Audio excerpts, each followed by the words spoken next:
November 24th, 1971. A rainy afternoon in Portland.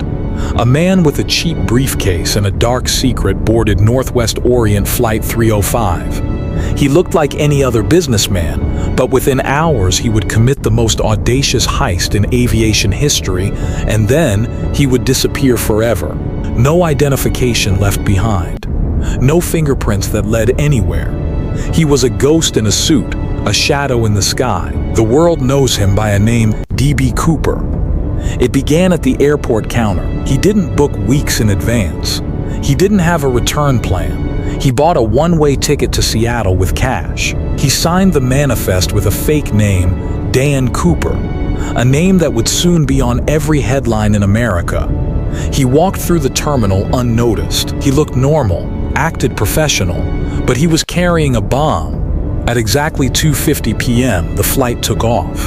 For the first few minutes, everything seemed routine. Passengers were reading. Nobody knew the man in seat 18C. He beckoned the flight attendant and handed her a folded piece of paper. She thought it was just another flirtatious passenger until he whispered, "Miss, you better look at that note." The note was clear and terrifying. It read, "I have a bomb in my briefcase. I will use it if necessary." The flight attendant's heart raced as she realized this wasn't a joke. To prove his point, he opened his briefcase just enough. Inside, red cylinders, a battery, and a tangle of wires. A masterpiece of terror. His demands were specific: $200,000 in negotiable American currency, unmarked, unstoppable, and 4 parachutes, 2 primary, 2 reserve. The plane circled for hours while the FBI scrambled. Finally, they landed in Seattle under a heavy, cold rain. The money was delivered. The parachutes were handed over. The tension was at a breaking point. Cooper kept his word. The passengers were released, walking out into the rainy night, unaware of how close they had been to death. But Cooper didn't leave. He stayed behind with a skeleton crew, ordering the plane back into the sky. The Boeing 727 took off once more, heading south toward Mexico, flying low and slow through a brutal thunderstorm. The pilots felt a sudden change in cabin pressure.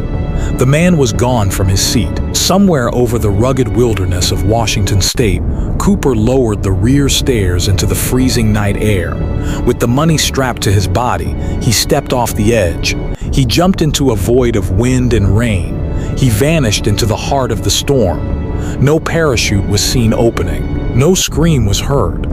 When the plane finally landed, the back was empty. Only a black clip-on tie remained. The FBI launched the most intensive search in history. Hundreds of soldiers and agents combed the dense forests. They searched the mountains, the lakes, and the caves. They found nothing. Not a scrap of fabric, not a single dollar. Helicopters hovered for weeks, but the woods kept their secret. It was as if D.B. Cooper had never existed at all. The years turned into decades. The file grew thicker, but the answers grew thinner. In 1980, a young boy found $5,800 in rotting $20 bills buried in the sand of the Columbia River. It was Cooper's money, but there was no sign of Cooper. Over 800 suspects were investigated. In 2016, the FBI officially closed the case. It remains the only unsolved skyjacking in the history of commercial aviation. But the legend of the man who fell from the sky lives on. But one thing is certain: the sky never gave up its answers.